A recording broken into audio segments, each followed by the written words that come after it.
Alright, let's do this. Hi, my name's Maddie and welcome back to my YouTube channel. For today's video, I'm going to be going over all of my favorite books of 2023. We did it. We made it through another year, so that's super exciting. I'm actually really embarrassed to say how many books I read this year. I read a lot. Let's pull up my reading stats. Okay, this is going to be a doozy. I read 416 books this year. They were all fiction. That's not surprising in any way, shape, or form. My average book rating was 3.91. I feel like that's kind of high. I should work on that for next year. I read 179,378 pages, which is approximately 179. That is approximately 431 pages per book. That's crazy. I'm definitely on the extreme side of that. I had a lot of free time in my hands this year, so what better way to fill it by reading? So this really isn't in any particular order. My favorite book is at the end of this video, so like scroll through. I did a lot of rereading this year. So to start us off strong, I ended up rereading the Darker Shade of Magic trilogy. This is one of my favorite fantasy series of all times. It is one of my favorite books of all times. I've read this about 3 times now, I think. Basically, this is about 4 different Londons, and in each London there's various levels of magic, and Kel can jump between these worlds using blood magic. It sounds a bit more gruesome and darker than it really is. It's not too crazy. This is very entry level, so if this is something that you are interested in or trying to get into fantasy, I highly recommend this one. Across the board, this is a 5-star read for me. I also ended up rereading Red Rising. Again, that is another 5-star trilogy for me. I don't care for the later books as much, I'm finding, but I still really love the first 3 books in that series. Highly worth it. It is about Darrow, who is a red, and basically in the society, reds are at the bottom of their system, and he ends up becoming a gold through these process of like very strategic and painful surgeries, and he is trying to overthrow the government. And I love Darrow. He's one of my favorite protagonists of all times. He's a little bit boring, but like I love him regardless, and it is one of my favorite sci-fi series of all times. And of course we have Sarah J. Maas's Court of Thorns and Roses. I have reread the entire series this year in preparation for Custom 33. I still love this series. The bad boys make me kick and swoon and giggle like a teenage girl, and I just simply love them. I love the characters. They're definitely some of my favorite characters of all time, and I highly recommend this one as well. And of course there's a lot of other authors that I have rediscovered my love for, Suzanne Collins being one of them. I ended up reading A Ballad of Songbirds and Snakes. This was absolutely fantastic. It is told in 3rd person, which I know for some people was like mildly concerning. I really liked it. I was rooting for Snow the whole time, even though you know he's the bad guy, but of course you want him to do the right thing. And so I think Suzanne Collins does themes really well, and sticking and landing those themes throughout her novels. And overall, I just had a really great time learning more about like the history of the Hunger Games, and more so from the capital's perspective of the Hunger Games. And of course I read Carrie Soto is Back by Taylor Jenkins Reid. I had a really great time reading this one. I thought the ending was absolutely phenomenal. It ends on like such a cliffhanger, and like it kind of stops your heart a little bit. But I really loved seeing Carrie's growth throughout this book. I read this a while ago, so it's kind of way back in the back of my mind. It was like one of the first books I read of this year, but I really loved her book, and I thought it just ties together nicely overall. I ended up reading Kuna Halley. I have read other books by her, but the 2 that really stuck out to me this year were Blood Orange, which is a Dracula retelling, and A Ships of Bones and Teeth, which is a dark Little Mermaid retelling. Both of these are absolutely fantastic. They are on the spicier side, so but highly recommend checking these out. We're absolutely fantastic. Chip of Bones and Teeth is a standalone, and this is a duology. Then, of course, I have none other than Miss Rebecca Kwan and Babel. This was on my TBR for a really long time, and I was absolutely terrified of it because it is thick, and I had heard little to nothing about the plot other than it was absolutely fantastic.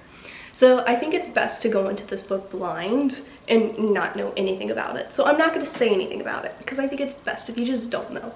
Of course, this is a 5-star for me. I think R.F. Kuang has absolutely written a complete masterpiece. It is by far one of the most well-researched historical just books I've ever read in my life. I can't believe I've ever read anything like this, if I'm completely honest. I can't believe she wrote something as beautiful and heartbreaking as this. It blends fiction and nonfiction together so well and so intelligently, and it's just simply it's hands down going to be a modern day classic. There's no doubt about it in my mind.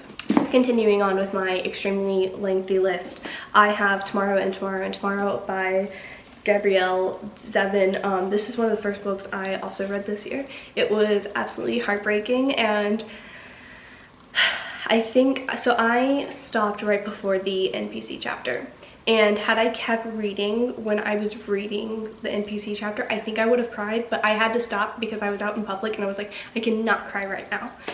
This was just absolutely beautiful, and I think it's phenomenal. What I think I love the most about this book is the need for human connection and just kind of failure and just love itself, and I think it was just so well done. So 5 out of 5 for me. Another book that I read pretty early on in the year was Iron Widow by Xiran J. Zhao.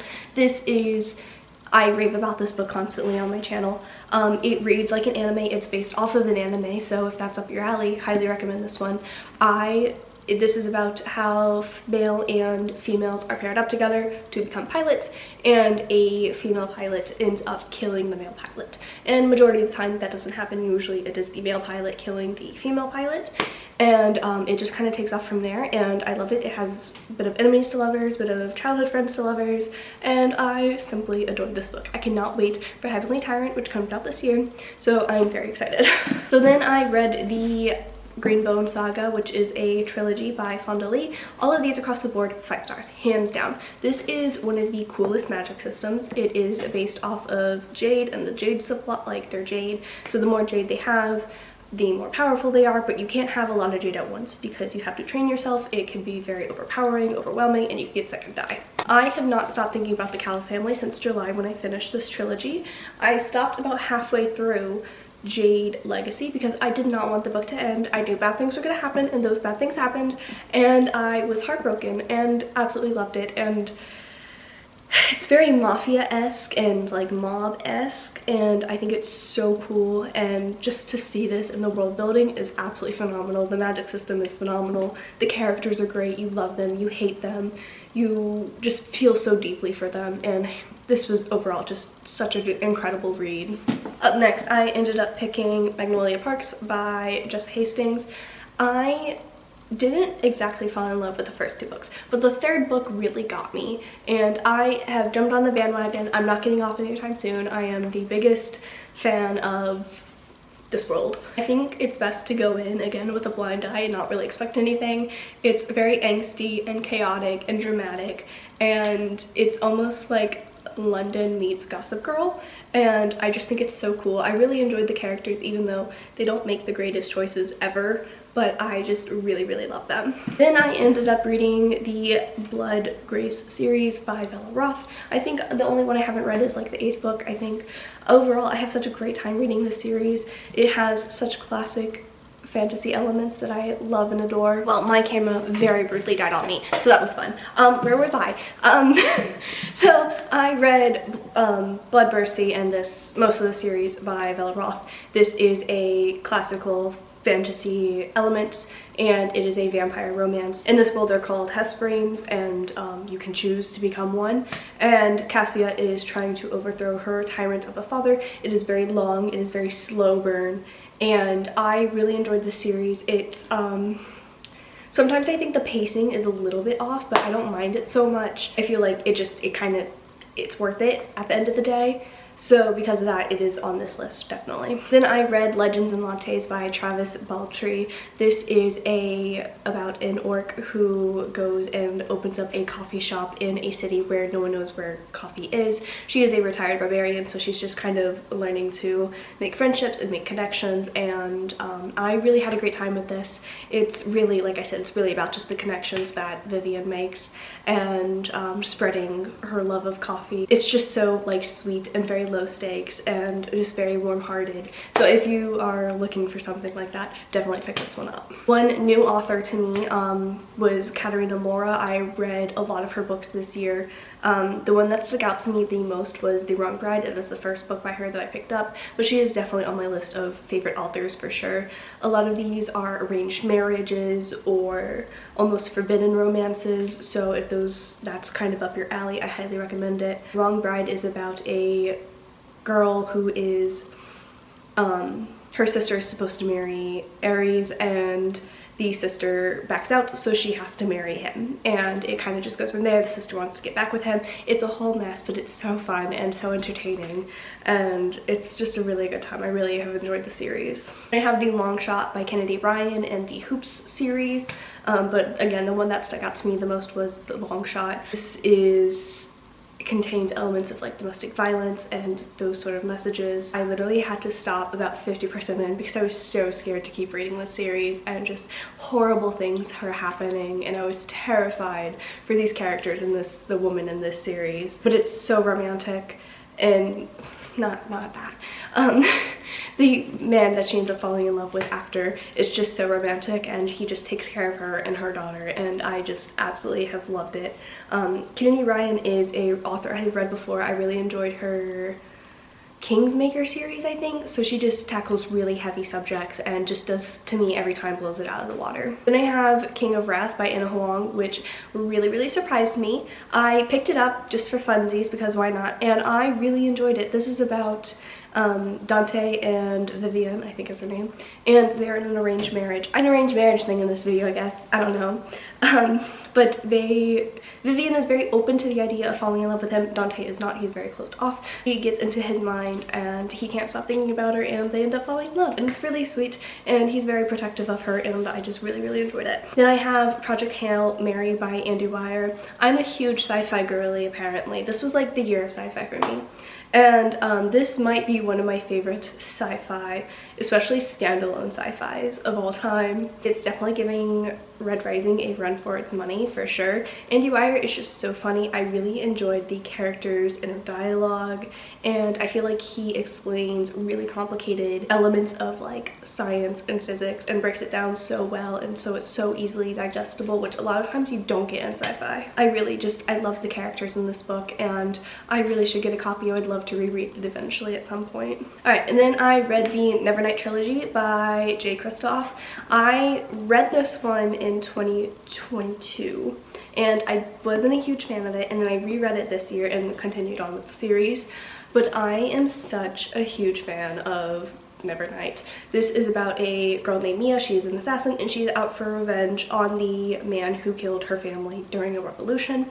Her father was like aiding this revolution, and yeah, he got him and his family were, you know, so she's in an assassin school, and she's just trying to survive pretty much, and everyone's trying to kill everyone, and there's just a lot of different dynamics going on in this book, and there's a bit of like a Colosseum-esque fighting style in the second book, which I really enjoyed. Overall, 5 stars across the board. The writing style is very unique. There's a lot of footnotes on this, which I hated at first, and I ended up loving at the end. Jay Kristoff is just very funny. He like pokes fun at himself in the writing of this book, and I cried in a hallway at the very end of the last one because the things that happened I wasn't expecting to happen, so I was like, it was bad. I cried a lot. But it's just really, I feel very well thought out. The world building's nice, like adaptation of the religion is cool. And again, just the action sequences in this is just overall fantastic. Definitely pick this up if you're looking for a fantasy series. This was supposed to be marketed as YA. I thought it was YA. It's not in any way, shape, or form. I don't know how it ends up in the YA section, because this is so like not YA at all. This is so, it's definitely needs to be remarketed, whatever.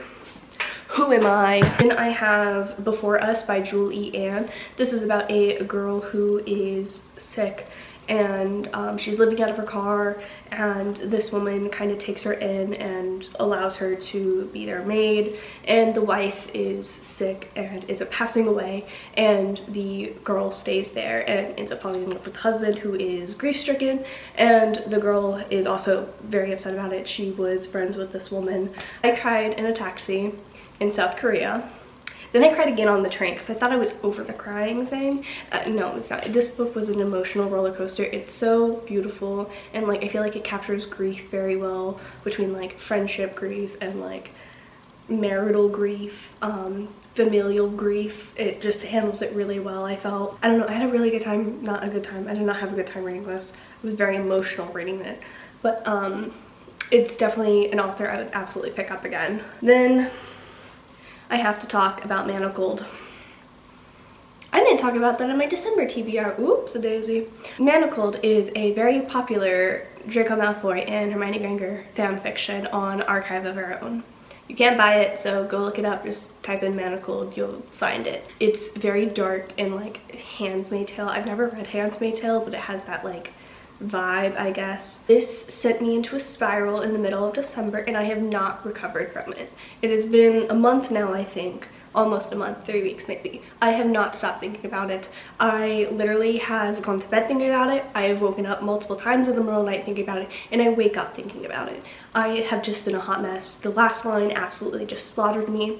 I finished, like, it's told in 3 parts, and there's a couple epilogues, and I finished the last chapter, the last official chapter, and I was like, oh, like I'm okay, I'm good, I'm fine. I finished the epilogues, and hotness, and then it just slowly kind of sinks into you, and it just sits in your heart and in your chest, and you're like, and you have this weight on you, and it's awful and beautiful and heartbreaking and gut-wrenching and just all the emotions. But my life is now divided in two, between after Manacled and before Manacled, and that's my life. It's so amazing, and if you have the guts to pick it up, it's 100% worth it. Lastly, I have my favorite book of the year. My favorite book of 2023 is Tress of the Emerald Sea by Brandon Sanderson. First and foremost, this is the most beautiful book. I love it so much. I'm so gonna reread it this year when I pick up Mistborn again. But this is about Tress, and she has been stuck on her little island and collects teacups and stories from other sailors and her best friend Charlie. And one day Charlie goes missing, and it turns out that his father has sent him off to go marry the evil sorceress, and she knows that Charlie is going to die, so she goes and chases after him to save him. And I just love Tress's journey and her character development. It happens so beautifully and so naturally, and just the descriptions of this are so whimsical and story-like, and something you would see out of, like, I don't know, a Disney movie. I just adored this book. It's so beautiful and just well balanced between the plot and the characters and all of the development in it. It just felt like such a breath of fresh air when I read this. The book is just told so vividly and magically that I honestly can't believe it's real. I can't believe it's a book. Like, this should be a movie, absolutely. It's just so gorgeous. On top of that, I just love Brandon Sanderson's writing. I finished another series by him this year as well, and I'm gonna reread Mistborn this year. Every word of his books feels so intentional, and I just believe he's such an amazing writer. He just wrote this book on a whim, apparently, and it's the best chance and risk he's ever taken on a book, in my opinion. So Brandon Sanderson, thank you for writing this book. I feel like I need 1,000 more pages about Tress and her teacups and the Sea of Green Spores. So Brandon Sanderson, please, for me, please. Okay, thank you, that's all. And that's it for today's video. I hope you enjoyed, and please feel free to let me know what your favorite book of 2023 is, and all the books you look forward to reading in 2024, and maybe I'll add them to my TBR. I hope we have a great day. Goodbye.